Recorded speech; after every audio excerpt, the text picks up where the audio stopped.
अथादित्यहृदयम् ॐ ध्येयः सदा सवितृमण्डलमध्यवर्ती नारायणः सरसिजासनसन्निविष्टः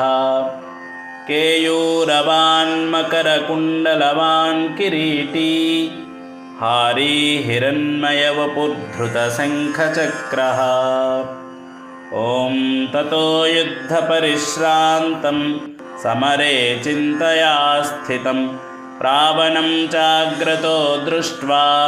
युद्धाय समुपस्थितं दैवतैश्च समागम्य द्रष्टुमभ्यागतोरणम् उपगम्याब्रवीद्रामम् अगस्त्यो भगवान् ऋषिः राम राम महाबाहो शृणुगुह्यं सनातनं येन सर्वानरेन् वत्स समरे विजयिष्यसि आदित्यहृदयं पुण्यं सर्वशत्रुविनाशनं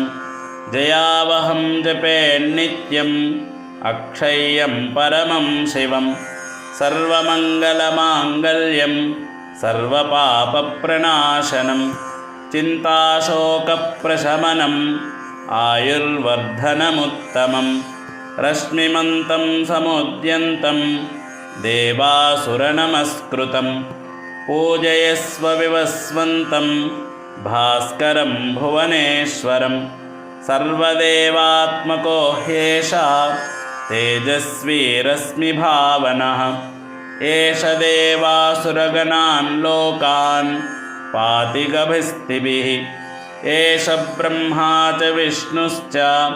शिवस्कन्दः प्रजापतिः महेन्द्रो धनदः कालो यमः सोमो ह्यपाम्पतिः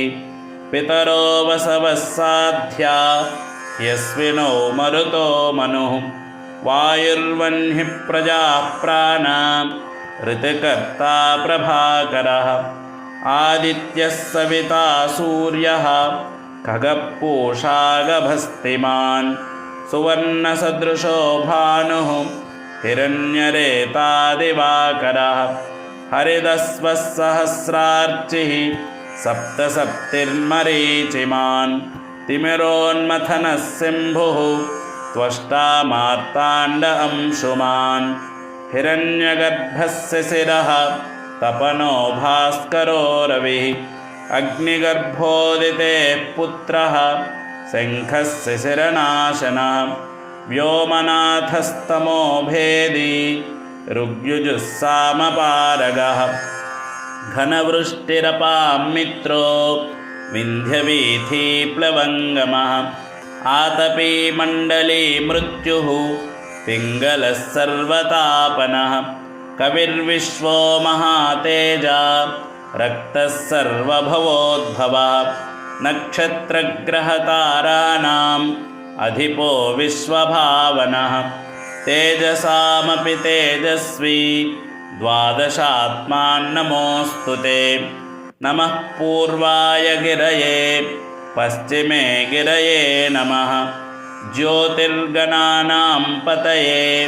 दिनाधिपतये नमः जयाय जयभद्राय हर्यस्वाय नमो नमः नमो नमः सहस्रांसो आदित्याय नमो नमः नम उग्राय वीराय सारंगाय नमो नमः नमः पद्मप्रबोधाय मार्ताण्डाय नमो नमः ब्रह्मेशानाच्युतेशाय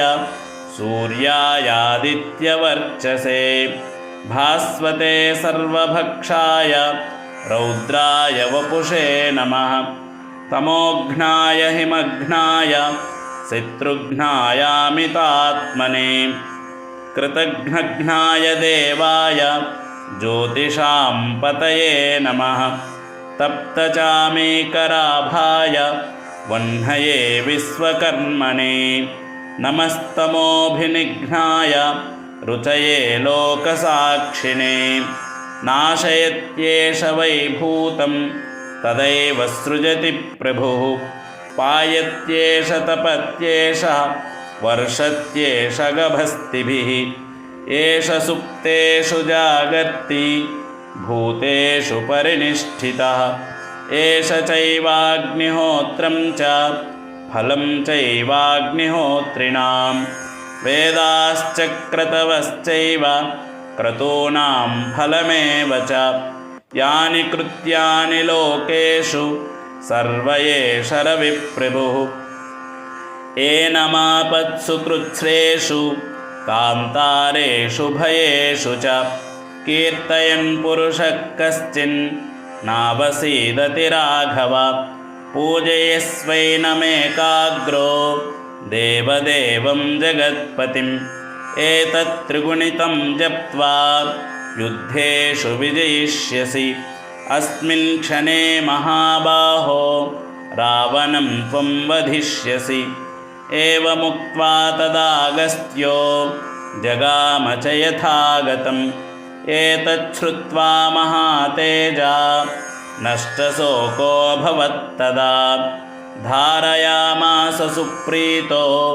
राघवप्रेतात्मवान् आदित्यं प्रेक्ष्य जप्त्वा तु परं हर्षमवाप्तवान् त्रिराचम्य शुचिर्भूत्वा धनुरादाय वीर्यवान् रावणं प्रेक्ष्य हृष्टात्मा युद्धाय समुपागतं सर्वयत्नेन महता वधे तस्य धृतोऽभवत् ॐ अथर्वैरवदन्निरीक्ष्य रामं मुदितमनाः परमं प्रहृष्यमानः निशचरिपतिसंक्षयं विदित्वा सुरगणमध्यगतो वचस्त्वरेति इति आदित्यहृदयम् ॐ